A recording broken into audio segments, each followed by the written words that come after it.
Hey guys, what's going on? It's Derek from Derek's Horror Stuff, and today I'm bringing you a review for the 2019 three-part Netflix docuseries, Don't Fuck With Cats, Hunting an Internet Killer. Now, before I begin, I do have to give a special shout out to my patrons. Become a patron today and have your channel name in the beginning of all my newest videos, along with early ad-free access and exclusive updates that you won't find anywhere else. Click the link in the description below to find out more. Now, let's jump into the review.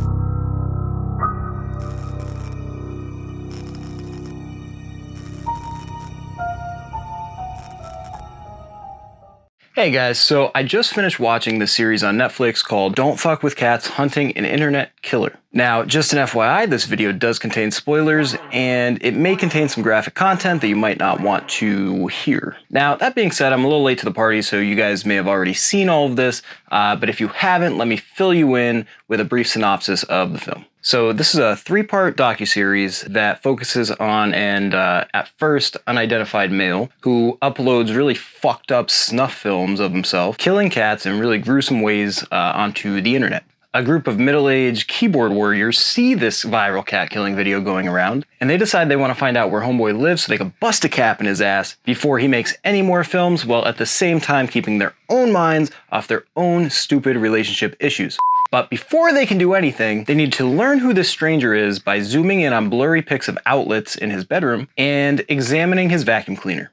In the meantime, several more cats get tortured, an innocent puppy loses his life, a man gets drugged and beheaded, and the boomers of the internet convince a man to kill himself, which you'll probably just forget about by the end of the series like everybody else in the film did. So, now that we're all caught up, here's what I think of the series. So we start off with this foul-mouthed casino woman named Deanna, who goes by the fake Facebook name of Body Movin', which is a super clever wordplay on the Beastie Boys song Body Movin'. Good work, Deanna. Deanna tells us briefly about her job working at the casino in Vegas and about her current relationship issues, which ends up being completely irrelevant to the rest of the story. She spends her time on the internet to avoid her crippling depression and loneliness. One day, Body Movin', aka Deanna, comes across a viral video on the internet called One Guy, Two Cats. I mean, if you've seen Two Girls, One Cup, what can go wrong? Well, the video starts with a shot of two beautiful, adorable little tiny kittens sitting on the ugliest fucking bedspread you've ever seen. An unidentified male with an emo swoosh then walks into the shop, picks up both kittens,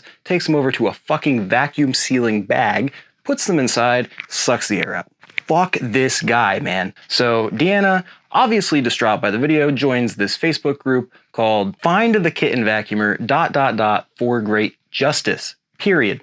Now, I probably would have named it something along the lines of Find the Cat Killer, sounds a better name to it, but what are you gonna do? So she joins the group and finds out all these other members are posting all of this super helpful information, which actually means nothing. It doesn't help anybody, it's bullshit. They analyze his ugly ass bedspread, the television playing in the background, and his 0 subscriber YouTube channel. Very helpful. So another fake profile pops up because it turns out Body Movin' is not the only fake person on the internet. And they send this random link of a picture of this dude holding the dead kittens with his face pixelated out. Weird. They don't know if this is the killer himself or it's just some dude sending them a random picture. So we keep moving on, and eventually another cat killing video comes up onto the internet. In this video, it's a poor kitten getting drowned to death by this weird emo swoosh douchebag. And then after that, this dude named Jamesy crams a lot in his ass. I shit you not, this is the real fucking name. They said this multiple times on the docuseries in serious voices and context, as if this name was a real fucking thing. And this dude pops up and says,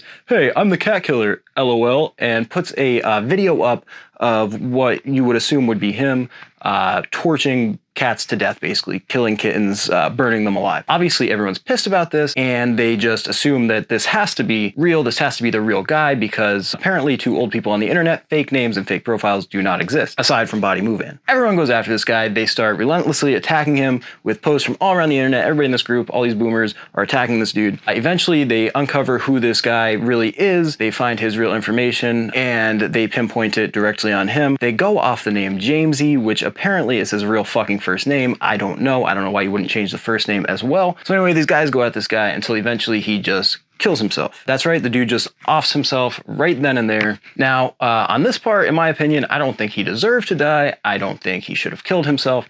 But that being said, you troll the internet, you get trolled back, you gotta play the game. If you can't take it, you shouldn't have started it. People see you torching kittens, you saying you're responsible for murdering innocent cats. I don't blame them for coming at you. Now, it turns out this wasn't the real guy. This was just a copycat and or whatever it was. He wanted to act like he was that guy. I don't know. Point is, it wasn't him. The lesson to be learned to your kids is don't fuck around on the internet because it ain't no joke. It ain't no joke. So now that the internet has driven yet another person to suicide, this Deanna chick gets another message from another random dude saying, hey, you should check out this dude, Luca. Now, Luca is the biggest douchebag that you've ever seen. He is like the real life version of Zoolander, but less funny. He has glamorous shots all over the internet of himself in different places all over the world because he lives a super glamorous lifestyle. And then you come to find out that these photos were just completely photoshopped. They're his face photoshopped onto other people's bodies to make it appear that he does something in his life other than spend all of his time on the internet making fake profiles of himself. He has fan pages, he has fans, he has followers, and they're all, now one look at these fake photos and you can tell they're clearly fake, but you know, again, in this situation, we're dealing with the older internet crowd. So anyway, we're dealing with a fucking weirdo here. He's busy photoshopping his face onto shit, possibly killing cats, and he clearly has more time on his hands than the keyboard warriors that are going after him. So who does this shit?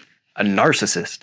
That's who. So another cat video comes up, another cat dies, and this time it's eaten by a fucking snake. So the keyboard warriors now have a suspect, but they need to find him before he can pull any more shit. Question is, how are they gonna find him? Well, that's simple. This guy named John Green, who assumably spends all of his time in his parents' basement, pulls up one of the many photos he finds of Luca, goes through every single one until he finds GPS coordinates attached to one of them. These GPS coordinates lead us right to where Luca was at one point. Surprise twist! While all of this is going on, this killer sends a video to Deanna. It's a poorly done video, granted, of the casino that she works at. So he's clearly sending her this to show that he knows her real identity and that he is asserting his dominance over her. Also, did I mention that somehow at some point, we're 2 years into this now. So this has been going on for 2 fucking years. This is insane to me. I don't know how all of these people can have this long to deal with this one particular thing. I could hardly find the 3 hours of my day to watch this entire docuseries. So anyway, the next day, Deanna has to go to work and inform her super fancy bosses that she can no longer feel safe in the workplace because she went and played superhero online. So she poses a threat to the entire casino. Oh boy.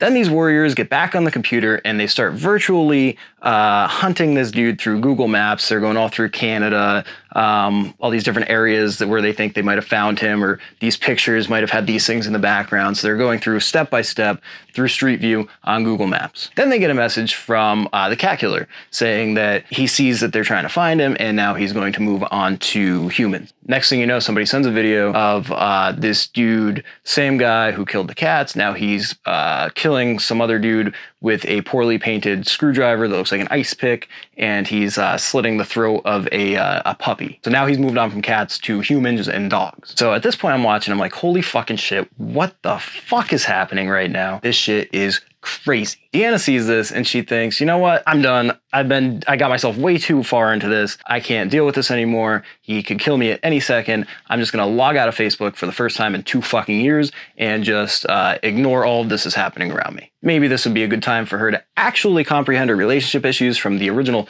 2 years ago when this all started, but that's probably not gonna happen. Now, if I'm in her situation, I'm telling you guys right now, I'm fucking out, okay? I'm taking the first flight out of here. I'm logging out of social media. I'm going off the grid. I'm living in a fucking cave. I don't know.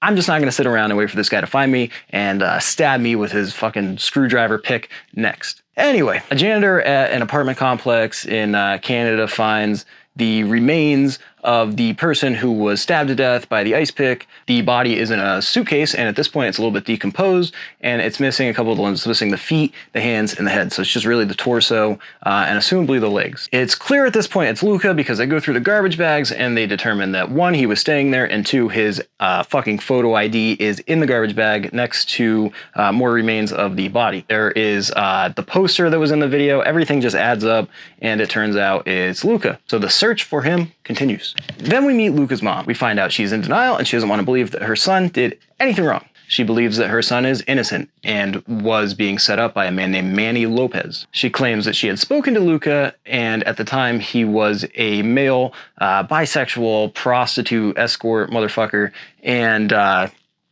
Anyway, he tells her that Manny is behind all this stuff. He's a stalker. He's after him. He's going to kill him if he doesn't follow through with what he is supposed to be doing. And he just gets roped into a bad situation. Luca claims that the proof is in the pudding. If you just go back and watch the original cat killing video, you'll see another set of hands in that video. And those hands belong to Manny, who we've still never met, but hear that he exists. Now at this point, I'm like, what the fuck? Who is Manny? All right, so I'm watching a Netflix docuseries for over 2 hours now.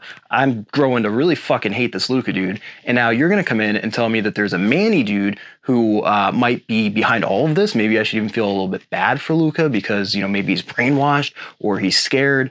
They claim that he claimed that he was raped by Manny and his friends, and that Manny had control over everything, could kill everyone and do all these crazy things. So at that point, it's like, you know, what if that was the case? What if Manny's the guy behind all this and Luca's just an innocent, prostitute who's just getting roped into all this shit? So at this point, my mind's just fucking blown. We then hear from Luca's old attorney, who looks exactly like Michael Douglas. He claims that years prior to all of this happening, he has photos and messages and all sorts of contacts with Luca, and Luca is claiming that Manny has been assaulting him and abusing him, making him do all kinds of weird shit like eat animal body parts, eat worms, all kinds of weird, just crazy shit. He sends him a photo of himself beaten up and said that this is what Manny did to him. Oh, and did I mention that while all of this is going down, we find out that a severed foot and hand has been delivered to the fucking Conservative Party of Canada. That's right, severed foot and hand delivered on their doorstep. And apparently a few days later, he sends the second hand and foot to 2 different elementary schools for God knows what reason. I don't think we ever find out. Later down the road, like 2 months later, they find his fucking decapitated head. Not Luca, the dead dude. They find his head by some lake in some park. And then finally, they end up catching this dude, Luca, when he tries to escape to Paris. They catch him and he tries to blame all of this shit on the invisible and elusive handy Manny. He claims all this was done through force. This was all Manny's fault. It's not his. Yet the police can't find a single shred of evidence that would indicate that Manny even existed. Luca gets sentenced to life in prison. Now, there's a lot more to this roughly 3 hours miniseries, but I think I've hit most of the key points here. At this point, I think it's clearly obvious that Luca was in this for the notoriety. He wanted the fame. He almost might have even wanted to be caught. Now, I know you might be thinking like, yeah, I saw the movie too. Why do you think he wants to be caught? Because he was going to go leave. He was going to change his name. He was trying to get rid of his identity. I know, I get it. That's probably what was going to happen. But you got to keep in mind the trail of breadcrumbs that he's been leaving for years now. He wrote that blog, which was like how to disappear without leaving a trace. He was dumb enough to leave his actual photo ID and more, crucial information about who he was in those bags with the body. I mean, come on, that's a rookie move right there. At the very least, he wanted to be chased just long enough to get the attention that he really desired. He was a narcissist. And he clearly achieved that, seeing as we're all talking about that at this exact moment. Now, I did think all of the ties to the movie Basic Instincts were actually really interesting. If you have seen the series, you saw the scene where he was in the interrogation room and he asked for the cigarette and he's moving in all sorts of peculiar ways. And then they show you the shots from the movie Basic Instinct where she's in a room and she's doing the exact same thing. So it's just really, really cool to see. And then on top of that, you have like his real life actions that were like very similar to Patrick Bateman in American Psycho, where he's just all about his vanity. He's all about, his hair, his body, his face. Doesn't give a shit about anybody else around him. So all in all, this series left me feeling very disturbed. And for that reason, I give it a 9 out of 10. The one question I still have after all of this is, whose hands are in the snake video?